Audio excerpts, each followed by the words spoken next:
Hello, hi guys! Magandang hapon sa inyo lahat.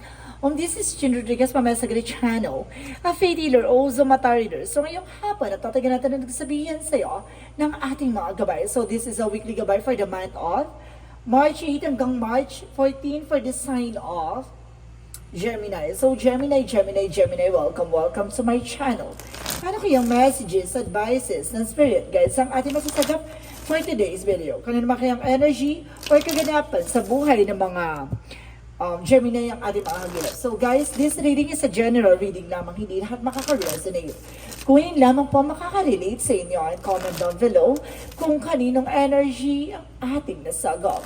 And of course, don't forget to like and subscribe my channel and hit the notification bell for more videos update. Kasi maraming salamat po sa mga walang sawang pagsuporta sa aking channel. Lalong-lalo na yung hindi nag-skip ng ads na way pagpalay kayo ng Diyos at may kapal, siksik-liblig na gumapaw na biyayang manabalik sa inyo. So guys, kumapit ka na dahil eto na ang mensahe sa iyo ng ating gabay for the weekly gabay for the sign of Gemini. Ancient Spirit Messages Given Information. Ano kayang gusto sabihin sa iyo ng ating mga baraha? So there is a death card, an ending and a new beginning, a transformation. Na may mga bagay na matatapos na dito or may mga bagay na magsisimula na. At the same time, there's an Ace of Swords, there's a mental clarity at bibigyan ka ng breakthrough, tagumpay. No? So let's see the additional messages for the Three of Wands. So waiting for a result or waiting for a ship. Na may mga bagay na kailangan mong hintayin. Na may mga bagay na kailangan mong i-clear out. Or there is an harvest time at the end of the time. So there's a travel, guys. Na may travel din dito. And I guess there's a Hierophant for a lesson learned. So there's a separation for distance, no? Kumbaga mayroon talagang layo or something. There's a distance in relationship or something. Kumbaga may distansya or layo ang eksena. And because there's a King of Pentacles being practical na pagdating sa finances. Kailangan maging practical ka sa pagdating sa pagkakitain mo, sa resource of income mo. At the same time, there's a temperance for patience. So, kailangan mong habaan ang pasensya mo. Maging kalmado, no? So, let's see what is a death card. So, death card is a star card. So, there's a wish fulfillment. So, may mga bagay dito na unti-unti na matutupad at unti-unti na maisa sa katuparan. So, may mga bagay dito na kailangan mong hintayin, no? Kailangan mong pagtiyagaan, no? Sinasabi sa iyo dito na magkakaroon ka ng healing and happiness. So, let's see additional messages for angel spirit guides. So, there's an Ace of Swords for the World card. So, there's a travel, guys. So, may travel ka talaga dito at maaari mapagtagampayan mo yan, no? At sinasabi dito sa'yo, there's a travel and there's an information na maaaring mag-success ka kasi there's a breakthrough. So, let's see, what is the Three of Wands? So, there's a King of Wands by control your emotions, no? Kumbaga marunong ka mag-antay, huwag ka masyadong padalis-dalis sa mga eksena mo na yan. Na may mga bagay dito na kung hindi pa para sa'yo, hindi pa para sa'yo. So let's see what is the Hierophant. So there's an information with the Strength card, confidence.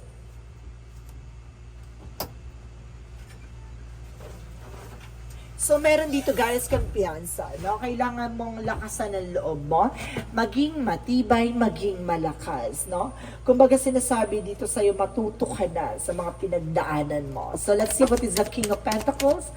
So, there is a Page of Pentacles, manifestation, investment. So, may mga bagay dito na maging practical ka saan ka mag-invest, no? Maging practical ka saan ka magpupundar ng panahon at pagkakataon or something ng kumbaga pagmamahal kung kanino man yan. So, big sabihin maging practical ka. With the Page of Cups, Page of Sword, there's a witty. Ibig sabihin din dito, kailangan mapagmatsyag at kumbaga getting to know each other before anything else. So, kumbaga, bago ka tumanggap na isang bagay, kailangan mo nang kilalanin mo or alamin mo, no?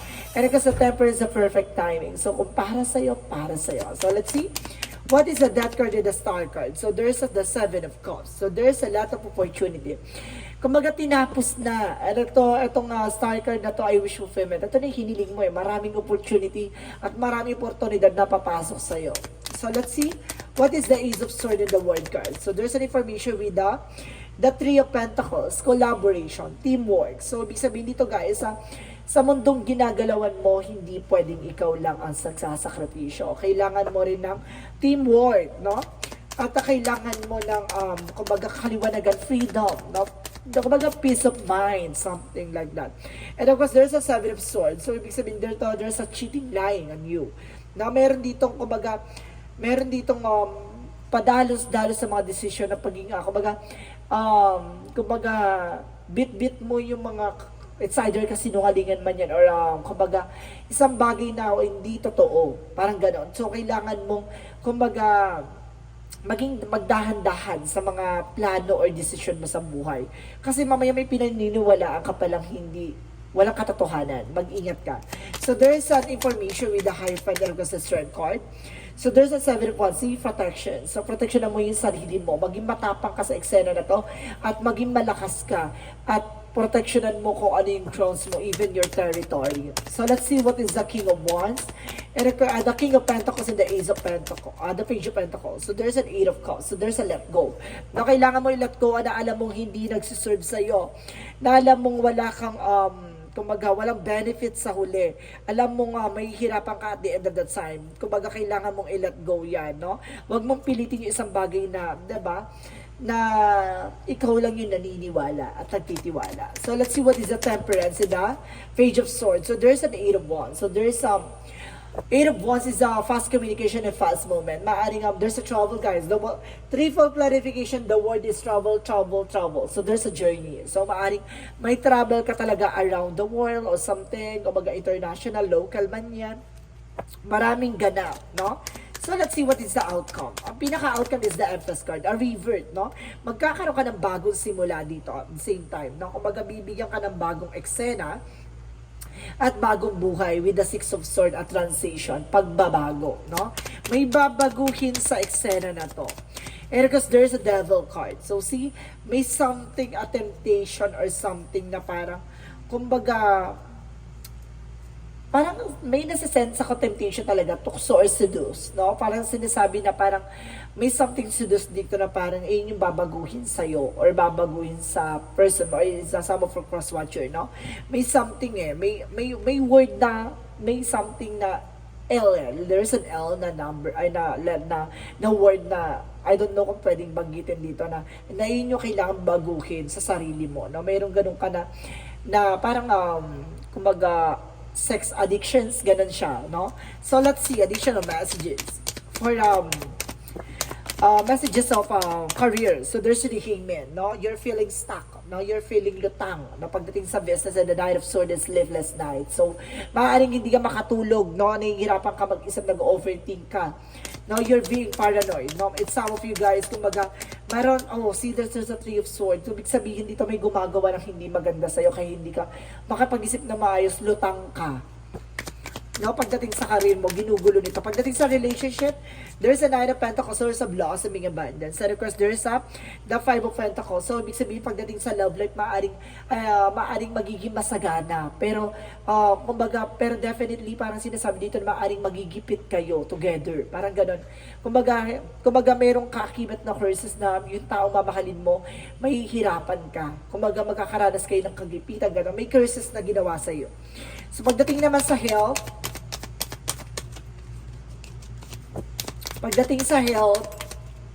so there's an information with the Six of Pentacles. So, ibig sabihin magiging balance, no? And of course, kailangan mo maging balance and the Wheel of Fortune is a good luck. No? Pagdating sa health mo, laging there's a blessing in disguise na may tutulong sa'yo pagdating sa health mo, no? Good luck naman, it's a good part na parang okay naman ang health mo. So, let's see, what is the Yin and Yang Oracle card?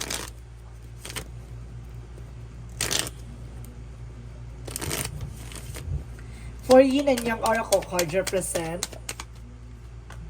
reflection. So may mga bagay na pag may lamat na, no, pag nasira na, nabasag na, hindi na mababalik, no, magre-reflect na lang yung mga nakaraang pangyayari. And there's a release. So kailangan ng bitawan, pakawalan, no, surrender. And of course there's a storm unexpected.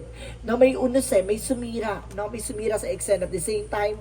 There's a fulfillment ng vision. So, matutupad naman at the end of the time yung mga pangarap mo or gusto mong gawin. Pero kailangan mo mag-take ng action kasi may taong nagbigay sa'yo ng sumpa. No? So, let's see what is the magical fairy messages. And of course, there's an information with the goodbye to the old, hello to the new. Napakawala mo yung nakaraan. Dito na tayo sa bago, and there, everything is okay. No need to worry. So, lahat mga bagay na yun ay may ibig sabihin at may kahulugan. No? Kailangan mo lang talagang solusyonan. So, let's see. Additional messages for Archangel Michael. And ask for Archangel Michael to help you in your situation, no? Humingi ka ng gabay ka ating Archangel Michael para makaalis ka sa sitwasyon. At the same time, there is a pay attention to your dreams, no? Kumbaga, lagi mong titingnan yung pangarap mo, or either, baka pay attention to your dreams literally, na baka may napanaginipan ka na hudyat pala yun, or signs or synchronicities na kailangan maging aware. And of course, focus on divine the perfect health. So, ibig sabihin nito, kumbaga, mag-focus ka sa health mo, no? So, let's see what is the chakra messages. So, there's a bittersweet. So, pagkatapos ng pait, may tamis ng tagumpay. And there's a growth. No? May growth and expansion dito, guys. Magkakaroon ka ng malawak na kalaman at malawak na karanasan. And there's a gratitude. Be thankful na kung ano man ang meron ka, ganun talaga, mararanasan mo talaga yan. So, let's see what is the Monsology. Monsology represent show the world the real you. Ipakita mo sa mundo kung sino ka talaga, no? Kung anong kakayanan mo, kung sino ka, kung ano yung kaya mong ibigay at kaya mong, 'di ba, i-offer or something, i-sacrifice. Be bold and make the first move, no? Ipakita mo at kumbaga ikupamunuan mo, no? Or kumbaga unahan mo sa eksena na to. And of course, surrender to the divine, no? Kumbaga ipakawalan mo yung mga bagay na hindi mo kayang panghawakan. No? So let's see additional messages for Angel Spirit. So there's a light on love. Nabibigyan ka ng kaliwanagan pagdating sa buhay pag-ibig. And there's a speaker. No? Mayroon talagang sumpa. Na parang mayroong binigkas na salita na nagdulot sa mga karanasan mo o nararanasan mo. So let's see additional messages. And there's a star keeper. So there's a see the light by staying grounded. No? Kumbaga mag-stay on your ground. No? Kumbaga kung ano man ang meron ka, panatiliin mo. There's a breath of the cosmos, no? May will, tie will, micromanaging the universe. So, ibig sabihin kung para sa'yo, para sa'yo.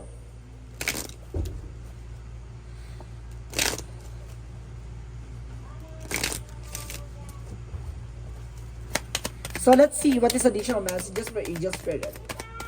And increase the energy. So, palakasin ang iyong enerhiya. At the same time, there is a Jesus, the divine healer. So, kailangan mo talaga ng healing dito, no? And of course, have faith, no? Susubukan ng pananampalataya at tiwala mo dito. So, let's see what is additional messages for Angel Spirit guides. Angel Spirit messages for Angel Spirit. There's a self-esteem, no? Kailangan mong i-boost yung self-esteem mo nang sa ganun, kumbaga, makabangon ka at makaahon, no? Sa mga kinakatakutang sitwasyon. And of course, there's a balance. Maging balanse ang iyong emosyon. Maging balanse ka sa lahat ng aspeto. And let's see what is the energy. And there's a man holding a heart. So, yung puso mo may hawak, kumbaga mayroong taong mahal na mahal ka. And door to the spirit, no? Binubuksan ng pintuan para sa spiritual sa'yo, no? May involve talaga about sa spirituality. And there's the thinking man. So, meron ditong overthinking na tao, no? Kumbaga, yung person mo maaaring overthinking, paranoid, and there's an envy, no? Iwasan mo magdrama. There's a drama and ego. So, let's see what is additional messages for Angel Spirit, guys. So, there's a problem solving. So, masusolusyonan na kasi alam mo na yung nagiging dulot, no? Dulot ng sumpa. No? And there's a waning moon by self-inventory. No? Kumbaga, dapat marunong ka sa sarili mo mag-invest. No? And of course, there's a dolphin. Enjoy your life from the fullest. So, let's see what is the angel's answer. Angel's answer represent be assertive. Dapat alam mo yung grounds mo. Dapat alam mo sa sarili mo yung pangkakawakan mo. No? And look for a sign. So, may senyales dito eh. No? You need to take an action. So, see? Take action. So, I told you so. Diba? Kakasabi lang lumalabas sa baraha talaga. Na kailangan mo ng kumilos, kailangan mong solusyonan. Huwag mong hayaan. No? Kasi lalong pag hinahayaan mo, mas lalong lumalaki yung lamat, no? Ng sitwasyon. No? Mas lalo siyang lalala. No, there is an information na it's safe for you to love. Na safe ka naman daw pag nagmamahal. At the same time, calling your soulmate. So, tinatawagan ng soulmate mo dito at the same time. So, let's see what is the Jesus loving quotes.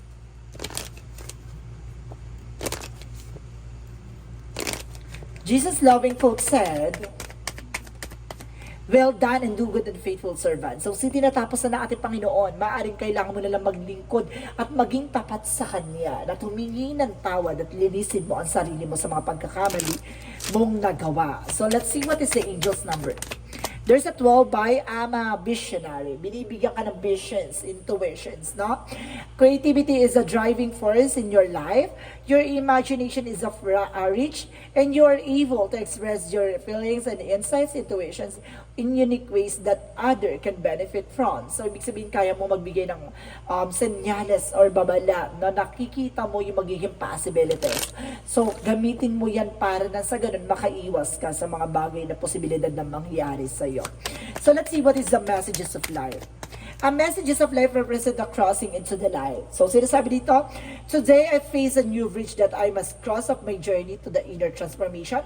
Today, like every day, I feel practice that law of universal love. Thus, I will deal my current situation in positive ways. So, that I continue to grow and evolve. As I cross this bridge on my way towards the light, I am reminded of the true meaning of life. So ngayon kumbaga nalalaman mo ang kahulugan ng pag-ibig at kahulugan ng buhay, no? Ngayon mo natututunan sa lahat ng mga pagdadaanan mo, sa tulay na pagdadaanan mo or sa mga bawat pagdadaanan mong buhay, or kumbaga kailangan mong baguhin or kailangan mo may mabago, no? Sa harapin mong kinabukasan. So ganun talaga. So unti-unting kumbaga habang tumatagal, mas lalo kang natututo. Mas lalo mong natututunan yung mga bagay-bagay na kailangan mong malaman sa mga susunod na henerasyon, no? Kumbaga kailangan marunong ka lang tumanggap ng pagkatalo at pagkapanalo. Ganun lang yon. So ganun talaga, magkakaroon ka ng grow and evolve. Babaguhin ang sistema at babaguhin ang buhay ng kinagisnan. So guys, this reading is a weekly gabay for the month of March 8 hanggang March 14 for the sign of Gemini. So Gemini, maraming salamat for this wonderful reading. So once again, this reading is a general reading lamang, hindi lahat makaka-resonate. Kunin lamang po makaka-relate sa inyo and comment down below kung kaninong energy ang ating nasagop. And of course, maraming salamat po sa mga walang sawa pag-support sa aking channel.